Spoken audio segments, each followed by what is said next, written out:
God's own కంట్రీగా ప్రకృతి సోయగాలకు పుట్టినిల్లుగా పేరొందిన కేరళలో ప్రకృతి విలయ తాండవం చేస్తున్న సంగతి తెలిసిందే. గత 9 రోజులుగా కేరళ జల దిగ్బంధంలో ఉంది. వరద బీభత్సానికి ఇప్పటి వరకు 324 మంది చనిపోయారు. 3 లక్షల మంది నిరాశ్రయులయ్యారు. గడిచిన 100 ఏళ్లలో ఈ తరహాలో భారీ వరదలు ముంచెత్తడంతో కేరళ అతలాకుతలమవుతోంది. త్రివిధ దళాలు 51 ఎన్డీఆర్ఎఫ్ బృందాలు సహాయక చర్యల్లో పాల్గొంటున్నారు.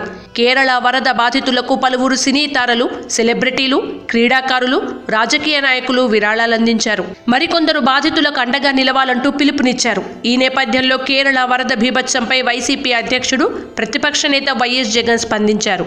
కేరళపై ప్రకృతి కన్నెర్ర చేసిన సంగతి తెలిసిందే. గత 9 రోజులుగా ఎడతెరిపి లేకుండా కురుస్తోన్న వర్షాలకు కేరళ జలమయమైంది.